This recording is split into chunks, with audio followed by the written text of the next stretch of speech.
Times. There we go. All right, all right. So, what is up, everyone? I have a special guest on with me today. Normally, I don't record on Thursdays, but this is kind of a funky, unique way for me because I've also got another recording later on Sunday. But the guest that I have is Lisa Concepcion, and I was introduced to Lisa by Garrett Goggins, Dr. G.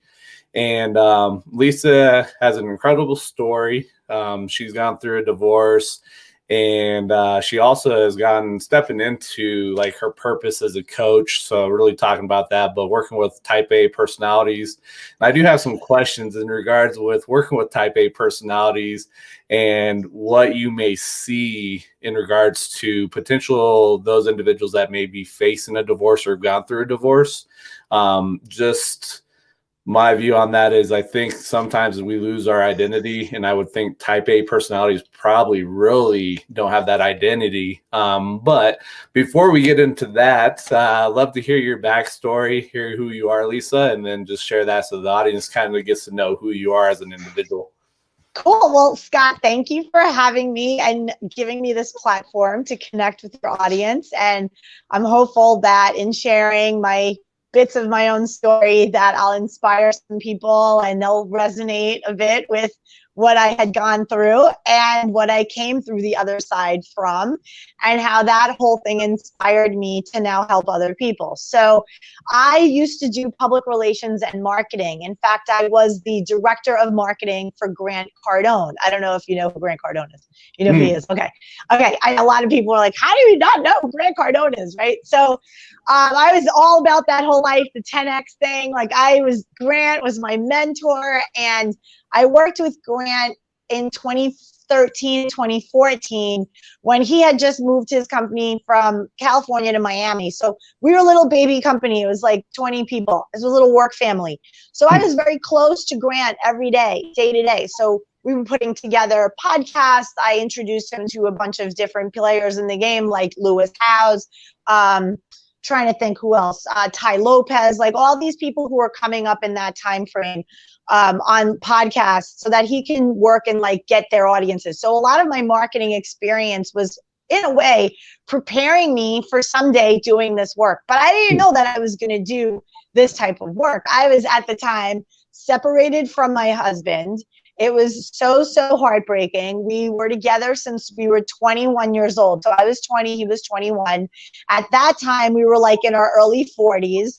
We couldn't figure out how to put our marriage back together. It was heartbreaking. We couldn't let go, but we couldn't fix it. So it was just agonizing. It was just one heartbreak and one disappointment after the next. And then I finished working with Grant in 2014. My life started to spiral. I knew that there was something else that I wanted to do more in service. And I didn't know what that was. I was completely lost. I was having this moment in my life where I was like in my mid 40s and I'm like, I don't want to work for somebody else anymore. Like I have to, in the traditional sense, right? I don't want to be told I have to be somewhere at 9 a.m. I don't want to deal with that. And I didn't know what to do. So of course, when you ask these questions, the universe always, God shows up and answers you in the form of like punching you right in the face so that you can go through something significant in your life, fall into a hole, and then dig yourself back up into the glory, right? So that's exactly what happened. I confronted my now ex-husband about the limbo state that we were in and how unhealthy it was, and that we had to just get out of stagnation. We couldn't continue to exist in this limbo stage of not married, not together, not putting it together, just unhealthy all the way around. So unfortunately, that conversation prompted a discussion of not reconciliation, but instead of divorce. And it just threw me into a deep, dark well. I know now that back then I was a classic codependent. I didn't want to be alone. I quickly rushed into a rebound relationship right when I was going through the actual divorce itself. And because I was so broken at the time and disappointed and just broken, just heartbroken and lost, I was a perfect match for someone with high narcissistic qualities, high narcissistic traits or other. And that relationship, granted, it was only 5 months, thank God, but it felt like 5 years. It was so volatile, so much drama. And it left me really rattled. I came out of there with full on PTSD. I developed food aversions. I just was a disaster mess. And I had, at this point, I'm talking October 2015, I had nowhere to go outside of myself. I had to go all in on me. And I had to face everything myself and say, what was it in me that got me here? And when I asked that question, it was as if everything lined up to find the answer. So the right teacher showed up, the right coaches showed up. I mean, Scott, honestly, if you told me to, like, you know, take these Post-it notes and like stick them here every day and like hop on one foot and I would feel relief, I would do it. And I would spend like $3,000 for the Post-its. Like, that's how desperate I was to get relief in my life and to just fix whatever was up with me, which I then learned through a therapist was classic codependency. And it was rooted in just childhood upbringing, parenting, the way I interpreted what goodness was, how I got love when I was a kid. And, you know, the programming that we have when we're 7, we end up like living our life to repair. And we attract people purposely to show us who we're being like so that we can improve. Right? So these people are all blessings that come into our lives, but it's a matter of us to have the awareness that, you know, everything is to serve us, even the awful, there is a lesson to be learned in all of it. So when I came out of that and I came through it and I declared a 90-day post-divorce detox, I wasn't going to date anybody, no hooking up. I even had a curfew, Scott, a curfew, 44-year-old woman. I'm home at 10 p.m. That's it. Party shut down. I was such a party girl. I had to like shut that down and just get into myself. And I tell you what, after 90 days, I codified everything I did. I shared it on social media. I was doing videos during the time, launched a YouTube channel during that time too. And I just felt better. I felt more connected to myself, more intuitive, just peaceful. And I ended up saying at the end of the 90 days, I'm going to go another 30 and then another 30 after that. And I started to really get comfortable with me. And then eventually when I emerged again into dating again, it was from a very different perspective, a very different energy. I truly was healed of the codependency. I didn't really have that needy, clingy attachment thing anymore.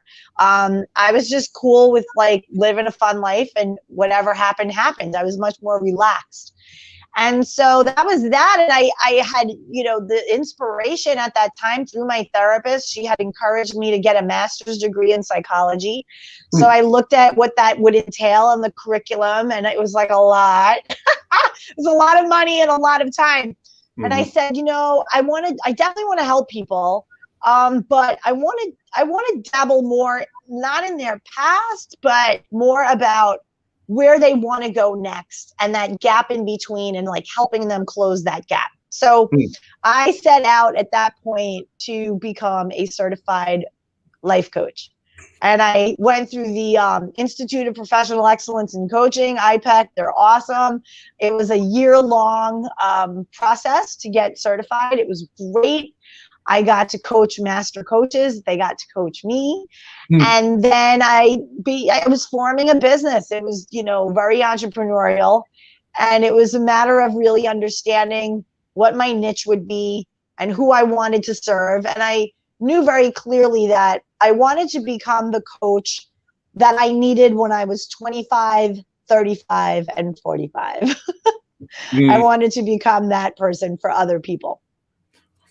That's awesome. And I think it's a unique thing. So as we're streaming right now, people are chiming in. So this is a good friend of mine and my business partner, Patrick Massey. So he's coming off of his Twitch channel. So 2 native sons. Let's go.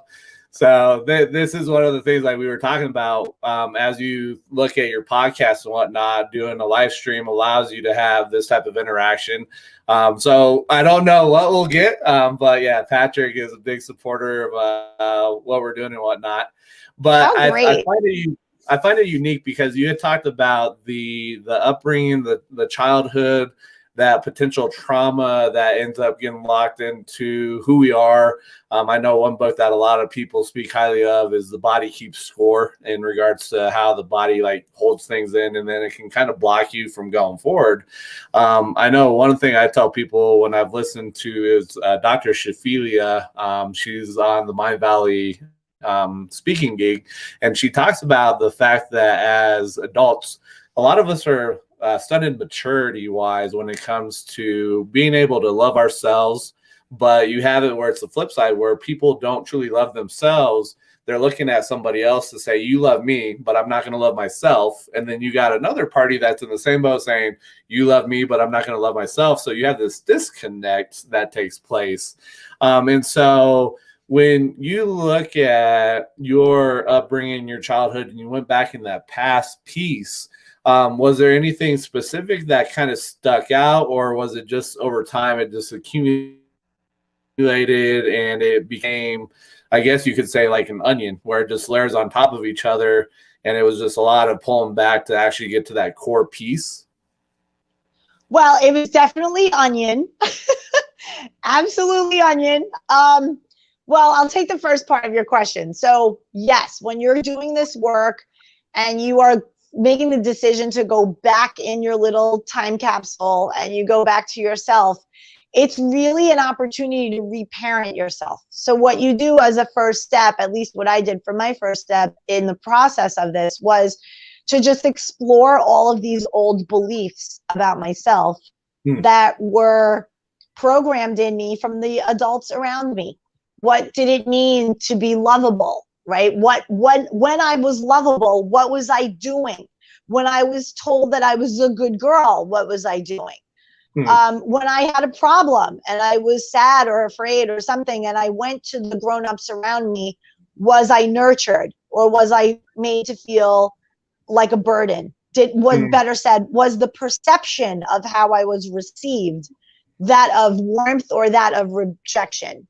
So when we're little, we survive. We're in survival mode. So we're always reading the adults around us to gauge validation.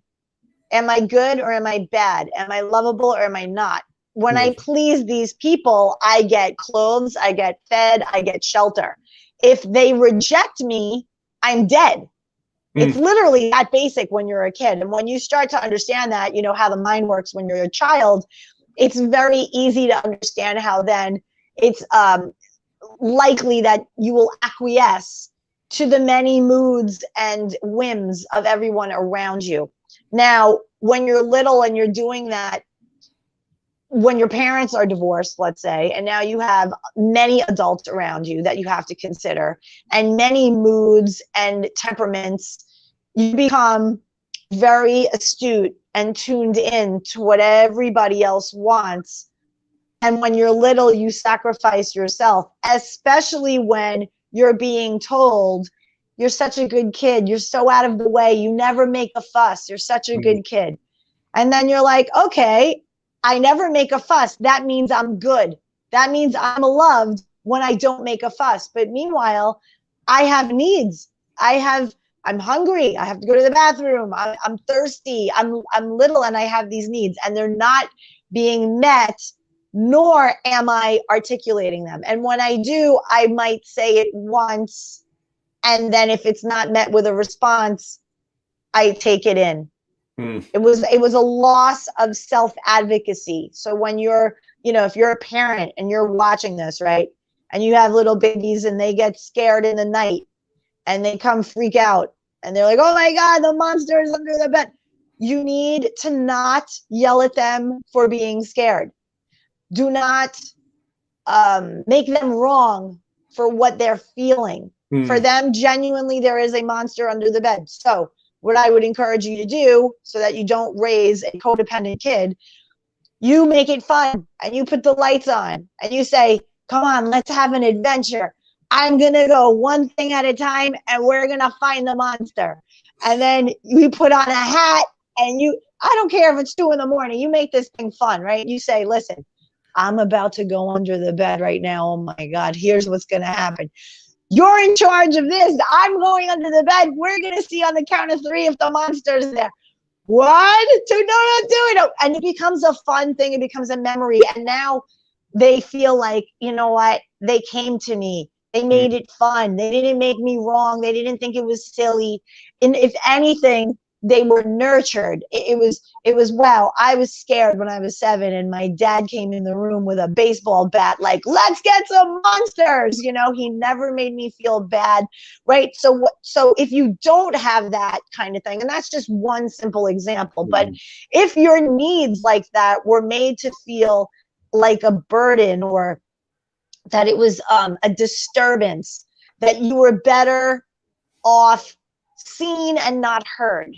And you were the kid that would have a need, but rather than speak it, you'd go in your room by yourself and play, right? And you'd eat whatever was there, as opposed to being like, I don't really feel like having chicken. I want to have something else, right? And be a little kid and be like, Ma, could I have pasta?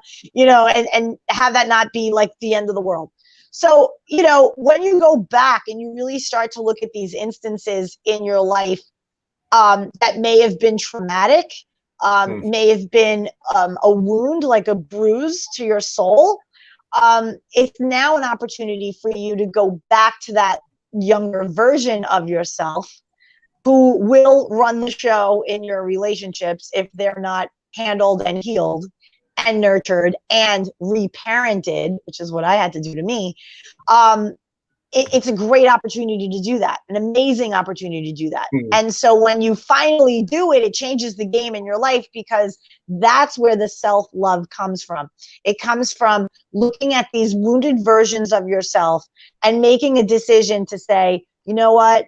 No one is going to give you love the way I could, nor should they. No one will value you and pay attention to you and give you what you need right when you need it better than me, nor should they.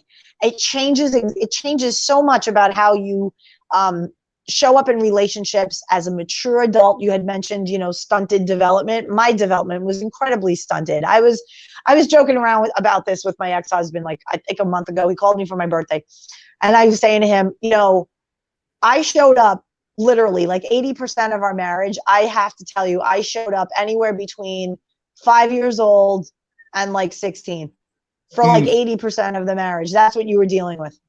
And it's unfortunate, because now I'm full on 50-year-old woman now. I mean, I got the ins and outs and everything handled. And I do this work for other people now, because I know how hard it is to go back and look at those moments in your life where you did need nurturing and love, and you were served up a perception of yourself that you didn't count. Your feelings didn't matter. Granted, your parents obviously may or may not have had that intent, but that is what your perception was. And that perception is real. It's real. And it is going to affect how you proceed in relationships as an adult. Oh man, and that's a hard thing when you really look at it. Like, it can stem all the way from childhood. And I think that's where, I know for myself, it was one of those things that I had to get to the point where I could look at myself in the mirror and say, I love you. Thank you for everything that you do. But when you start doing that, you start having those thoughts in your head that, what if somebody hears me saying this to myself? What is society going to tell me that this is not right? You shouldn't be doing that. And it's just crazy. And then we have Patrick here.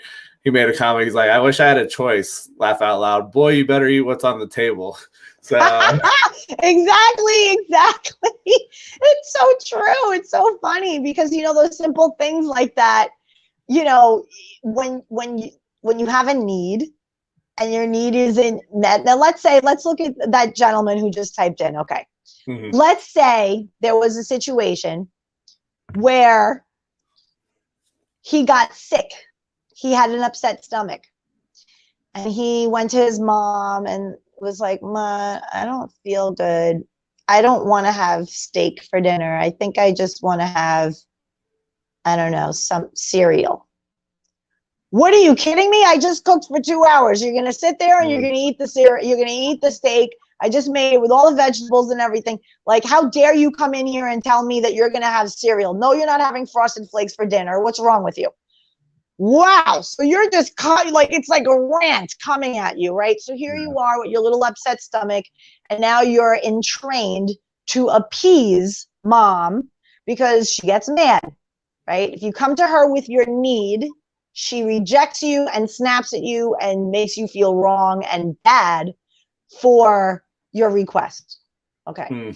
So now you're sitting at the table and the mom puts the food plate in front of you. And because you have an upset stomach, it causes you to throw up all over the dinner table.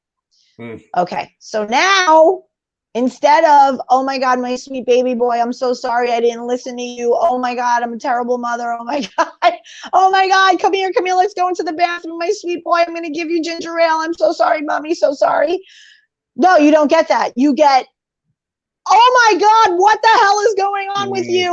Go to your room, go to the bathroom. Like, now you're pukey, you feel awful. You're made to feel wrong for being sick, something you cannot help. Okay, so this is exactly what is called a trauma. Trauma does not only mean physical abuse. It doesn't only mean you were like molested as a kid. That's trauma, hardcore trauma, sure. But traumas also come in our interactions, our negative interactions of how we are received by the people that we are trusting to care for us. So that has everything to do with mood. It has to do with the way we're reading the people around us. And so what ends up happening in that case is that little kid is now entrained to tiptoe and walk on eggshells and put their needs aside. I can't say this because this person's going to get upset. I can't say that because this person's not going to like it. And you literally it manifests itself in perfectionism, overachievement. This is where we're going to start getting into that type A personality of go, achieve, right? I'm a good kid when I stay out of the way and I do good in school, I get love. So what do you think is going to happen? That kid's going to end up, Ivy League, making money, doing his thing, but then comes 30 years old and he has no idea why he can't commit to anybody. No clue why his relationships fall apart. No clue why she or he might be so anxiously attached to somebody, freaking out, insecure if they're like not calling when they say they will, or it all stems back to that wounded version who's in need of soothing. That's all that is. And we all have that. And what I do for people with this method is I take it a step further, and I don't only make it about the inner children that need the soothing, but I'll make it about that version of you from a year ago who did something that you weren't really proud of, or, something at work that you screwed up on. And it's like in the back of your head, like, oh, you're a screw up. You're in over your head. They're going to fire you, right? All of these things. I have it where you can go sit down with a version of yourself from 9 months ago, 2 years ago, 5 years ago, and have lunch with them and put all the love and compassion and kindness and understanding on them then. So all it is, it's just a way for you to show up for yourself with the very love and kindness and compassion that you are searching for from someone else. You're giving it to yourself. And then you can bring that to a relationship. So yeah, Patrick's made quite a few comments here. Like, this next one's going to be a book, so just be prepared that the screen's going to our faces will get cut off here. So, but I appreciate Patrick on this one, and he's actually a new father too. So shout out to Patrick and his wife Brittany. But nice shout out. Yeah, remember to never doubt yourself. We are all capable of amazing things. It's amazing what you can accomplish with the right attitude and motivation. It's never fun to pretend you're someone else, and it's impossible to feel normal because there's no such thing. Every single one of us is uniquely amazing. Be the best version of yourself today. # positive vibes. And then this one here is personally for you, Lisa. Lisa, what part of the East Coast are you from? Saying Jersey, that's Patrick there, and he said, "Wow, shout out!" Okay, so I am Bronx, Long Island, Jersey, Long Island, Jersey, Miami, Sarasota. So I was up there, and then I was 39 years old, and I left Jersey for Miami, Florida, and I've been a Florida tan girl ever since. But yeah, shout out. Well, like, why in Jersey? Are you in Jersey, or you have family in Jersey, or you're hearing my accent? Yeah, he said I love it. Playing. So let's see here. He said I used to live in Moonachie. Okay, I know Moonachie. Yeah, awesome. I was Bergen County, so I feel like Moonachie is like right outside of Bergen County. Not sure, but I do know it. I do remember it. Secaucus. Yes, that's it. Secaucus. Yes, that's it. Okay. TikTok diner. I know it. I love it. But now, imagine he knows the TikTok diner. He said, not far from, goodness. He's going crazy here. So, not far from Bergen County. Right, not far from Bergen County, right there. Yep, and I knew it. Yep. Yeah, so I went to Rutgers University. So I went to Rutgers. That's when I left Long Island. I went to Rutgers. And then when I finished Rutgers, I moved back to Long Island. Should not have done that, but whatever. And then late 20s, I got married and moved to New Jersey. And I was in New Jersey for 12 years in Bergen County. And then I moved to Miami Beach. And then just last year during COVID, I moved from Miami Beach to Sarasota, Florida. So I went from the East Coast of Florida to the Gulf side, which is phenomenal. I love it here. And so with with your marriage that you had at age 20, early 20s and whatnot, was that somebody that you knew from high school, or was that like we met in college? We met in college. Yes, college. So first serious relationship then?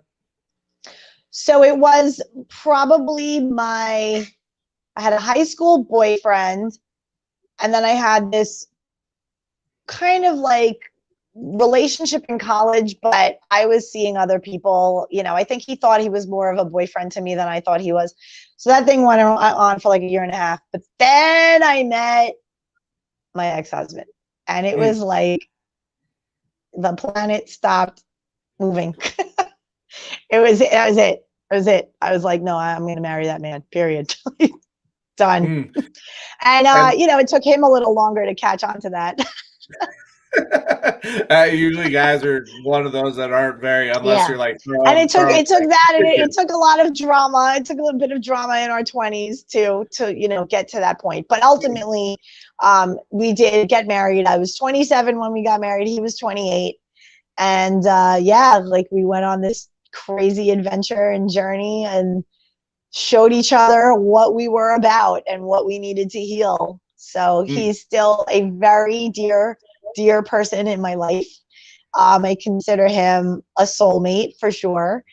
And he's doing his thing in Miami with his, my mom and my mother-in-law moved in with him recently, and he's with another person, a woman there, and has like this whole little family thing going on, which is lovely. New career. So like we kind of stay in each other's business a little to make sure we're okay, and it's great. I mean, look, you go through like a war with somebody, it's like, there's always love there. It's just, there's a lot of growth that needed to happen, Yeah.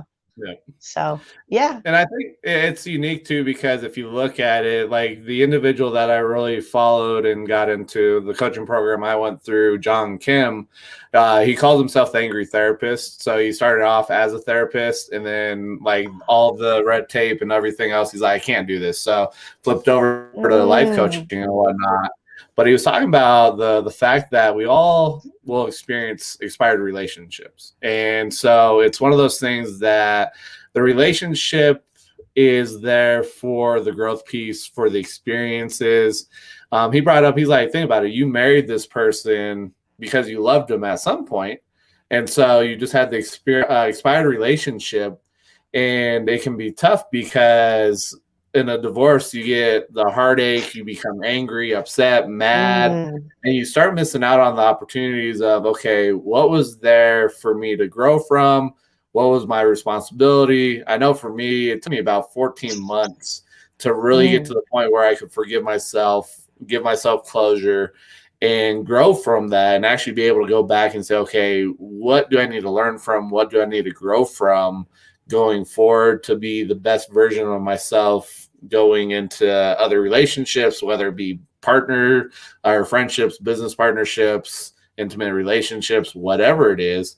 But I think a lot of people have the trouble spot of going back and looking, finding the positives in everything, and then taking those lessons that they need to going forward with them to become their best version possible. And when you look and the individuals that you deal with, how tough of that is that for individuals to go look in the past without getting triggered and saying, okay, what can I learn from this? What do I need to bring forward? What lessons are there for me to grow from? How often are people going back that way, or is it a higher percentage of I'm not going back there, like let's bury it, never to let it grow ever again, and keep moving forward? Such a good question. Wow. So that's why this work is so important, and like to do it, you really need to know what you're doing, right? Because you don't want to, like, to your point, you can trigger somebody 100%. And that does happen in the coaching process. I'm sure there were many times during your process where you were triggered.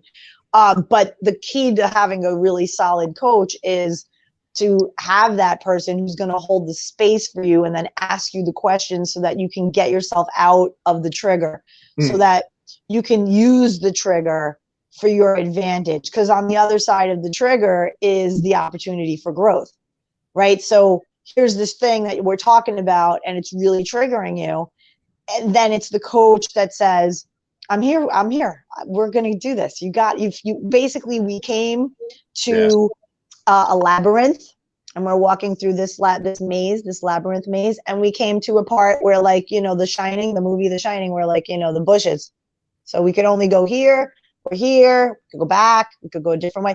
But you get to choose which way we go. And I'm going to ask you a bunch of questions that's going to help you learn how to soothe that. So in life, when you're in a labyrinth again, you're going to feel empowered now to be like, oh, okay, wait a second. This is what happened. This is how I felt. This is why I felt that way. And what do I know to be true about this now? What do I want to think now? I get to change all this now. And I mean, trauma is something where, you know, when you accompany somebody and you have them in a situation where they're like physically going back to their childhood home, and they're physically they're in it. They're remembering an argument between their parents, and where they overheard the word divorce, and they were a little kid, and whatever that traumatic moment was, and they're in there, all right, where you're asking, like, I'll go in there and be like, so what room are you in right now? I'm on the landing on the second story of the house. Okay, and what do you see? This floral, very 1980s wallpaper. There are pictures on the walls of my siblings. Okay, and what do you hear? And I take them through their senses, right? And it's, what do you hear? Oh, I hear my parents yelling. They're screaming at each other in the kitchen. And what are you doing? I'm sitting on the top of the landing stairs with my little sister. Like, they're right in it, you know? And it's, what are you perceiving about yourself now? That if I go downstairs and I interrupt this, I'm going to get punished. Okay, so you're bad if you show concern. Yeah, like, we have to stay out of the way. Meanwhile, how are you feeling? I'm scared. My little sister, she's 4, I'm 7. And we're babies. I'm scared. All I hear is screaming and yelling, and I don't know why. And I think it's because of me, because they keep saying the kids, and then the name divorce. Yeah. So I'm like, okay, so you're a baby. You're putting together little words, and you think yelling means bad. Therefore, children, bad, divorce. Put that together in a 7-year-old mind. It's, little sister, you and me are bad, and they're getting divorced because of it, right? That's what's implanted. So when you take them in it, they see it. And then I'm like, okay, so let's put pause on that movie right now. So now you, 40-year-old you, and I, we're going to go in there and get those kids. Mainly you. Yep. We're going to help the sister too, because you feel responsible for her. We're going to handle that, but we're going to get you. Do you want to do it? And they're like, yes. Okay, let's go get them. And we'll go in and poof, we appear on the landing. The parents are frozen in time. And we're able to get him to talk to this little boy, this little version of him, to tell him that it's okay. And that no matter what happens with those two lunatics downstairs, I love you. And I'm never going to let you fall and just get destroyed. And you're not bad. You're a beautiful little boy. And I got you for life. For life. Those two crazies downstairs fighting, they're going to die someday. They might die before you die. They might move. You might move. They're not going to be around the whole time. But I will be with you till death and beyond. So I'm who you go to for the love. I'm who you go to when you're scared. I'm who you go to when I will always be there for you. And when you learn how to talk to those little inner children, like, honey, no, you end up a total badass. Nobody can show up for you better than you. Now, does that mean I don't need anybody? Does that mean, oh, no, now I don't need anybody. I don't need to be in a relationship ever. No, it just means that you're bringing a whole and complete self, that you know how to soothe yourself. You know how to nourish yourself, so that you're not attached to the outcome of that other person. If they want to leave you, honey, you're free to go. That door opens. You can walk right through it. I love you no matter what, but I can't be responsible for your happiness. I can be responsible for mine. I can treat you nice. I can show up for you the best way I can, right? I want to get to know you better. I want to know what triggers you, but I am me, and I love me just a little bit more, and I always will. So you don't really, you don't melt into that other person at your own expense anymore. You don't do that anymore. There's no more codependency. It's completely like, autonomous relationship with like a whole person. Yeah. And I think that's a powerful thing once you get to that point where it's you completing yourself. The other person is there as a complementary piece to you. They're not the one that you're searching to make you happy. They're an extension of your happiness, but you're the one that makes yourself happy. I think that's a powerful thing. And then I bring this up all the time. So as a guy, I'm like, we as guys suck with our emotions. Like, you've got to embrace the emotions. It's part of being a human. But the other thing too is, like, you'll still hear people talk about happy wife, happy life. And I'm like, can I just find whoever created this saying to really just ask why we thought this was a great idea to put out there and really get people to have. You know where that came from? Do you really want to know where that came from? Let's go. Yes, bring it. I want to know. This is the crazy thing of like how pop culture and, culture really, does it to people. It came from the Real Housewives of New Jersey. It came from a character on that character. I mean, they're all characters, but it came from a couple on that show. Apparently, they both went to jail also. I don't know. I don't know. Crazy people. But I think it was Teresa Giudice. And that was the motto in their marriage: happy wife, happy life. And she would say it all the time, and it stuck, and it ended up in the culture, in the language of culture. I don't know, somebody ran with it. It went everywhere. Look, I'm more like, self-loving, right? Yeah. Be self-loving, and then bring a self-loving person to someone else, and like, understand you're human. You're mixing it up, right? You're like, look, when you go to the dog park, do all the dogs get along? No, right? Some of them sniff somebody the wrong way, and it's like, bah! So they're gonna snip at each other. You're no different as a human. We're all animals, right? So somebody comes at you crooked, you're gonna, hey, I don't like how that felt. I don't like how that, you're gonna assert.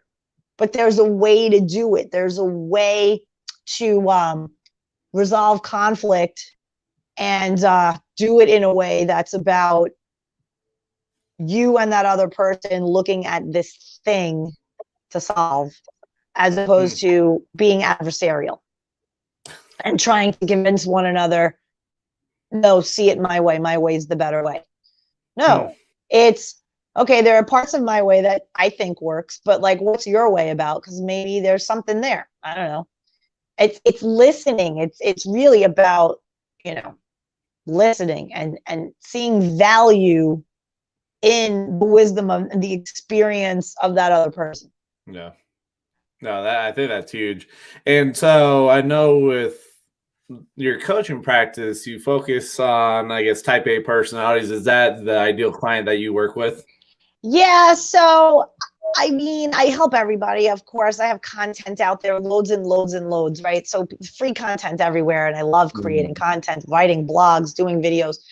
But typically, I set out to help the people who most resembled me during these pivotal parts of my life. So when I was in my 20s, I was very into the to-do list of life. Okay, so I have to make this much money by the time I'm this age. I have to be married by the time I'm 30. I have to have a certain amount of money in the bank. I have to have my student loans somewhat paid off, if not totally paid off. I mean, I was that girl, very type A, right? And type A people are very much interested in solving problems when they see them as they see them. So they do carry a level of awareness. So even in the deepest pit of my darkness, I knew that there was a problem that I needed to solve. And I was willing to make the investment in myself, both in a monetary way, but more so in a time way. I was like, no, I am going to spend time with me and go all in on this. And so when a type A person really puts their mind to something, they're a force. They are a force. They build businesses. They just create there. And so I really was excited to meet myself and other people at these somewhat broken, challenging times in my life, and then help them. And in a way, almost like rewrite the past a little bit, right? Be like, wow, I helped this chick. She reminded me of me when I was 27. Oh my God, she was exactly me. And I was able to help her out. And now she's not codependent. Like, that's amazing.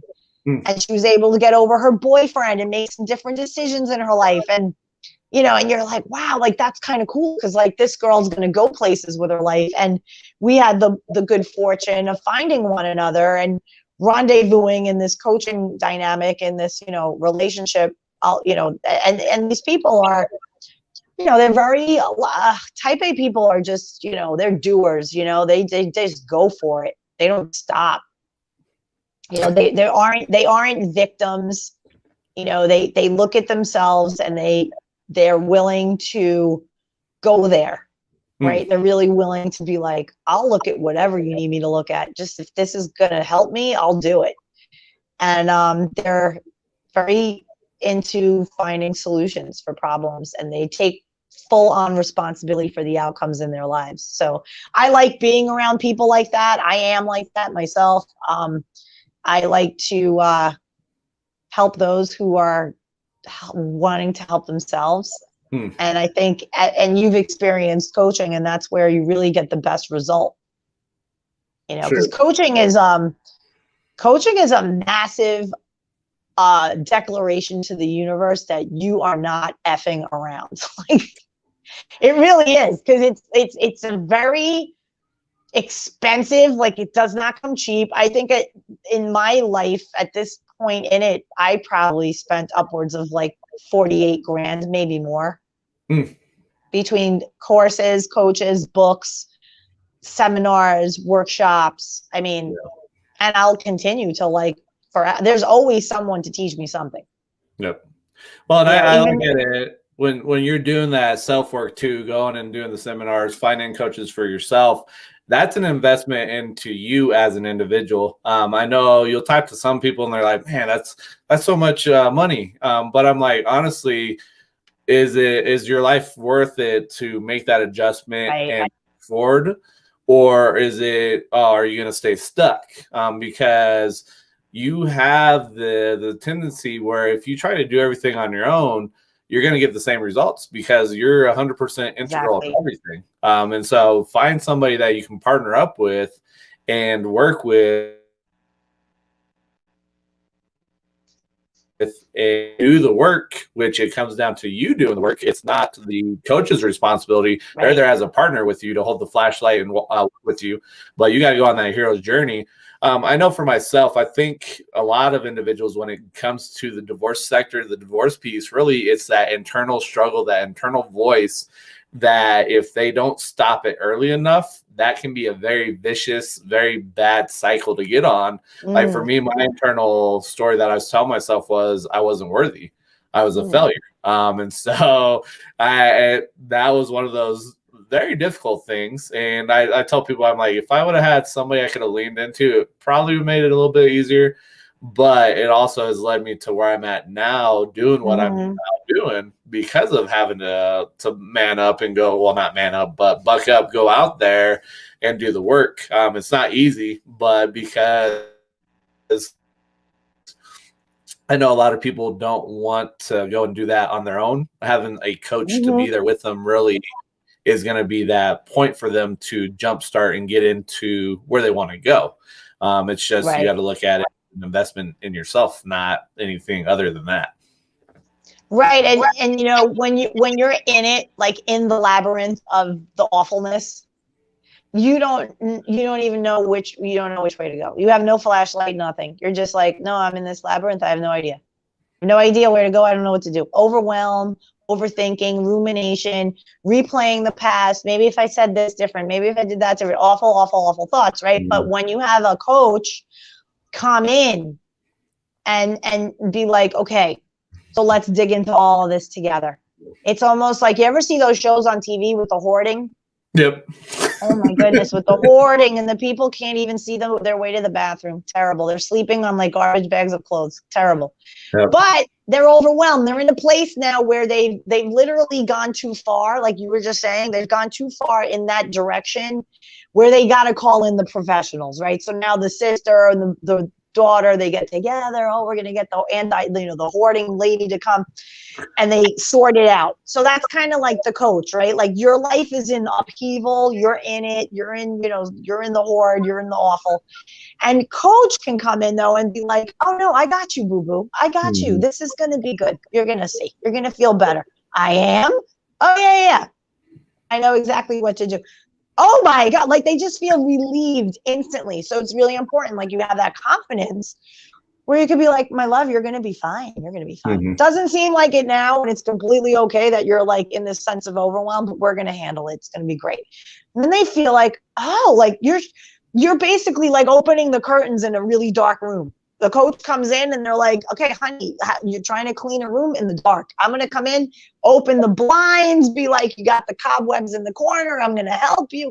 And this way it's your room to clean, but I'm showing you, hey, listen, there's a dead rat in the wall. You're going to need to go out and like get that. You're going to need to go under the couch and get the dust bunnies. Like this is all trauma. This is all your little, issues that you haven't looked at. So we're going to just do it together, and it's quicker. It expedites the process. So many people after divorce, they make the classic mistakes. They get into a relationship too soon. I did it. Know what that is. So I can have compassion for people that do that. Yep. I'm like, bro, I did exactly the same thing. It was a disaster. And then you laugh about it, and you have somebody that's like, it's not the end of the world. Like, you are not a bad person for making these decisions. It's just, you're going where you're called, and it's all to teach you. But you can decide the kind of life that you want now, how you want to feel. And what you raised was such a great point about emotions, using your emotions as guidance. The roadmap to your soul, emotions. And there's no need to fear them, to think that you're not, man enough if you're all about emotions. No, I'm feeling really pissed off right now. Like, let me explore that. Let me explore what that's about, right? Or I'm feeling really overwhelmed. I'm feeling like I'm about to freak out. Okay, let's see what that is. So allowing yourself, and this goes for men and women, the latitude and the platform in your soul, in yourself, to be like, okay, my love, how do you feel right now? Oh, I'm feeling sleepy. Okay, it's Friday night. You're feeling sleepy? Yeah, I really worked a lot this week, and I don't think I want to hang with my friends tonight. I think I need to sleep tonight, do a little self-care, catch up on a show, have a nice dinner, and call it a night at 10 p.m. Why? Tomorrow I want to go out. Tomorrow I'll go out.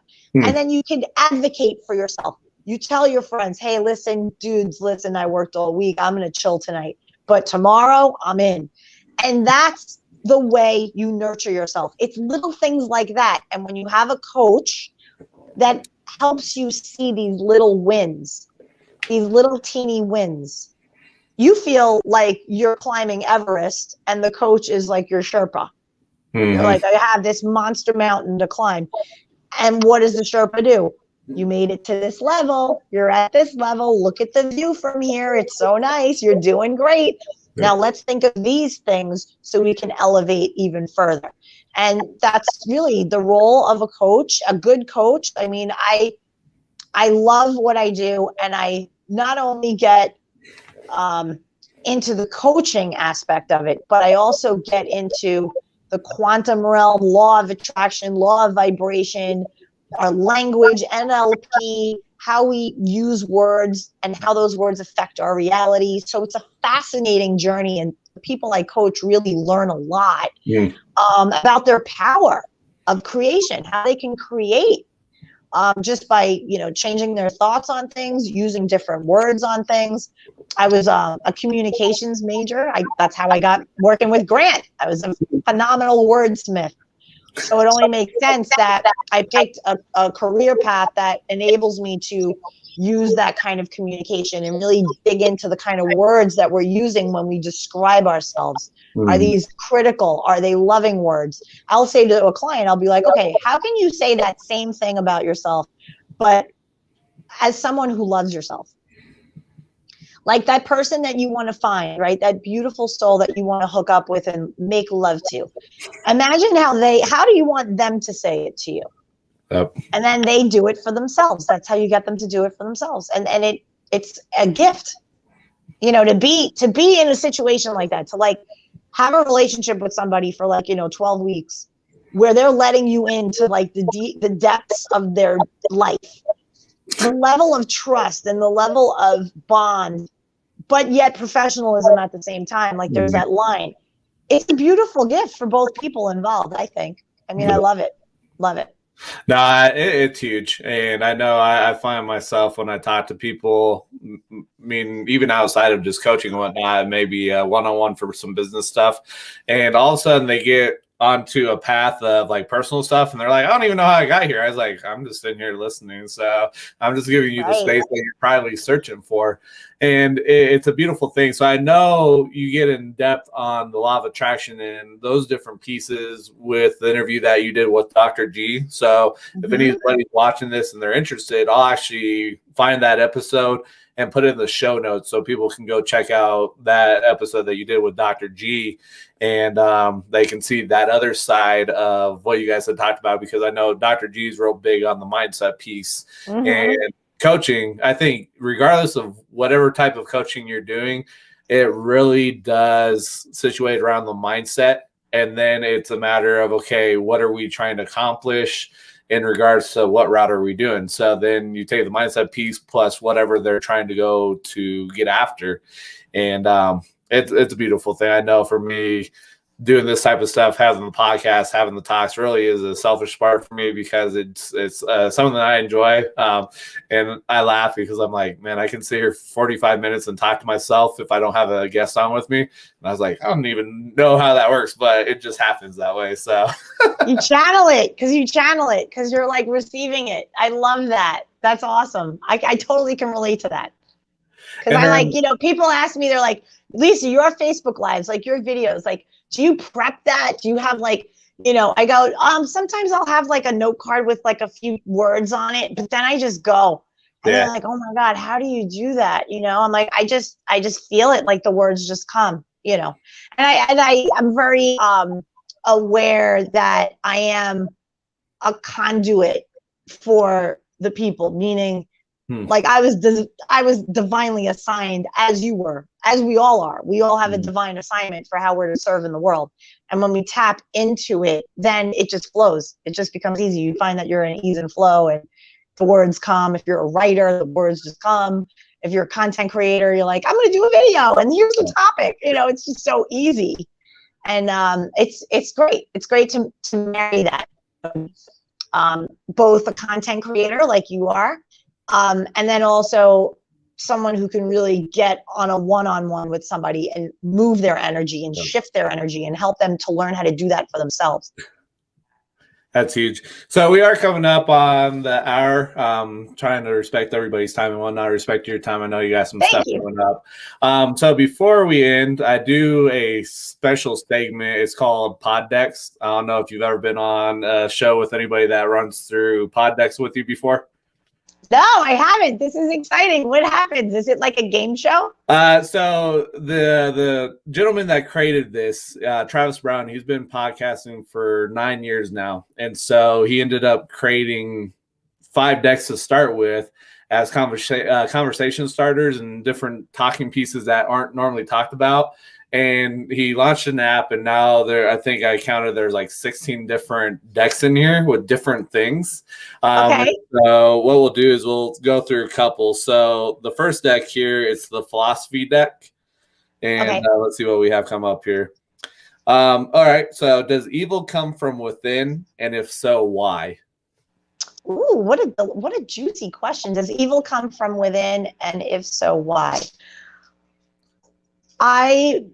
I believe that evil comes from a disconnection of the goodness that is in all of us. And so when we are disconnected from ourselves, we are more prone to infiltration of evil. So yes, it does come from outside of ourselves, but we protect ourselves from evil by remaining in faith and remaining connected to the soul and the intuition and that divine discernment within. And so when you look at that too, do you think it may be a lack of love for the individual giving themselves love? Do you think that could be a catalyst with that piece? For sure. Yeah. Well, you see, self-love is connection to God force within. It's, when you say you're a self-loving person, it means I am clear about where my worthiness comes from. I am clear that my worthiness does not come from other people. It comes from God or source or divine light or whatever you want to call it, right? The thing that binds all of us. So if I am sure and certain of that, then yes, it is about self-love. It is about that connection. And to the degree by which that connection is strong, then I'm self-loving, evils aren't even gonna come my way. It's like a protective shield. It's like you're able to discern. You're able to say, yeah, that's not for me. My mindset, that matrix is not my jam. You're also able to see truth also. I think there's this really important topic for what we're seeing in the world today, right? There's definitely 2 matrices happening at the same time. One is good, one is evil. Yep. And the interpretation is very clear.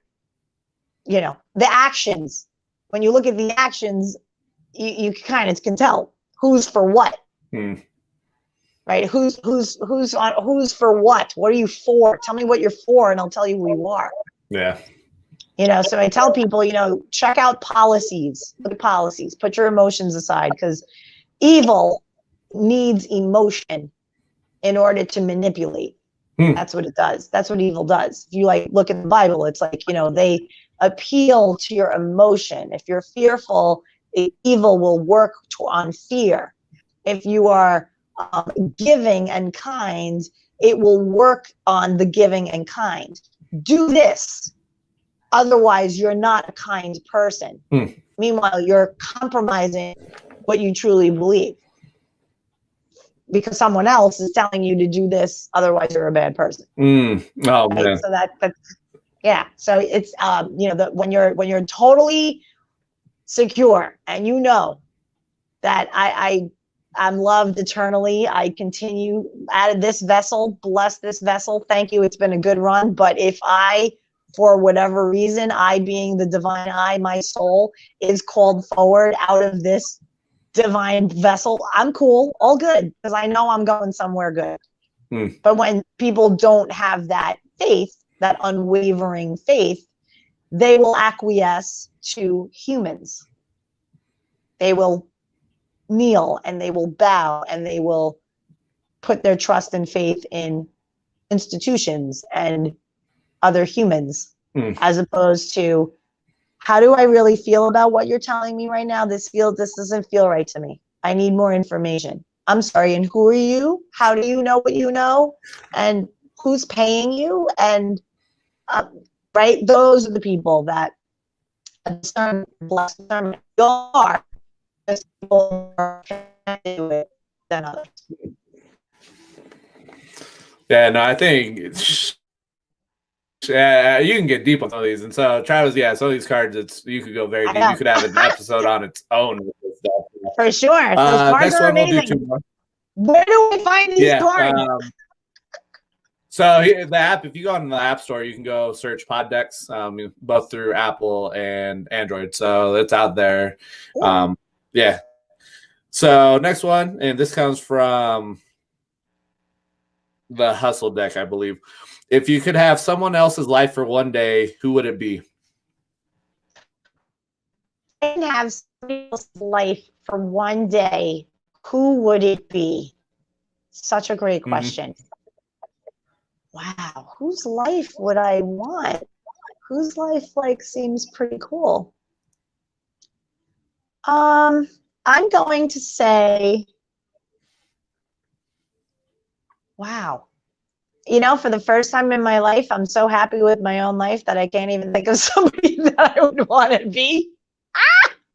That's progress. Yeah. Wow. That's pretty cool. I guess I would want to be, I don't know if I can name a name, but I could definitely name an essence of somebody. And I guess it's like my future self. I guess that's who I would want to be, is my future self. My future self has a multi-million-dollar coaching empire. I am widely known for uplifting and helping other people. I have 5 best-selling books, courses, digital programs, all kinds of fun, yummy stuff that people just eat up and stop me in airports and restaurants and say, can I take a picture with you? Oh my God, I did your course. You saved my marriage. And I'm like, sure, let's do it. Get in here. Let's do a picture, right? That's, I think, who I'd want to be for a day. If I can have a glimpse into my future self, knowing what I am working so hard to create for myself and others on the planet, and I can just see me in the year 2031 and see what that 60-year-old badass broad is doing, I would love that. Awesome. I love it. And I think you look at it too, though, you're taking the actions, you're doing everything. You understand the law of attraction. That's something that you speak on. So I think you're already putting it out there. You're stepping into it, and it's just a matter of stepping into that person that you see in the future and just letting it come to you. And instead of 10 years, it gets here 5 years or 3 years or quicker than what you thought. So, all right. Yes. And then the last one, this is a would you rather. Would you rather have a real estate license or a private detective license? Private detective. Gotta love it. So, no, I appreciate it, Lisa. Thank you for your time. Thank you for coming on here and joining with me and being a great guest host here and just talking about your experience and bringing that and shining that light out on everything there. And so if somebody, because I tell people aren't always going to resonate with me. People aren't always going to click with me and whatnot. And so if they wanted to connect with you, what are some different ways that are available for somebody to reach out to you and have a talk? Great. Okay. Well, the main place to go is my website, which is lovequestcoaching.com. And there I actually offer a free love life assessment. There'll be a button. You can check that out. Super fun. And then the other place, if you're into YouTube, I have a channel there. You can search my name, Lisa Concepcion, the Lisa Concepcion. There's a channel there with like over 700 videos. It's really fun. And then if you're on Instagram, I am at Lisa the Love Coach on Instagram. And I connect with a bunch of people there. Super fun there always. So Yeah, those are like the three main. And I have a presence on Facebook as well. I'm just all over. I'm all over the jam. Awesome. But those are the main ones. Sweet. No, I'll put that in the show notes. And All I'll right, go cool. back to the videos to Facebook and YouTube and put those in there for the portion there. So if anybody has any questions and whatnot. But is there anything that maybe a real quick thing that wasn't touched on, anything that stuck out to you, any aha moments that as you're talking, you're like, yep, here we go. Here's a really big aha moment that kind of stuck out to you. Was there anything that you wanted to leave with? Well, I always like to leave with a message for the random person who's not so random, who searched something on the internet and poof, magically found this video and hung out with us and got something out of it. And so I just want that person to know that they are loved and that regardless of what's going on in your life right now, you are going to be fine because there is something greater than all of us put together that adores you, puts attention on you always, and is benevolent and kind and wants you to thrive in this world. And you deserve all of the things that you desire. You deserve to have them all made manifest. So with that, I am so grateful to you, Scott, for having me on this cool forum. And you found a friend in me, so we'll be in touch too. Appreciate it. Appreciate that. Thank you for your time again. But for the audience that's listening or watching this on the replay, like I always tell you, if you guys have any questions, have anything that you want to talk about, reach out to me. If I don't resonate with you, then you've got Lisa that you can reach out to and speak to her. Just find somebody that you can connect with and really rebuild and go from that baseline to thriving in whatever part that is for you in your life. But find somebody that you can partner with and do that deep dive and get to become the best version of yourself. So other than that, I appreciate everyone. Appreciate you guys for being you. Bye. You just being great individuals. I love you guys, and I'll catch you guys later. Love you. Bye.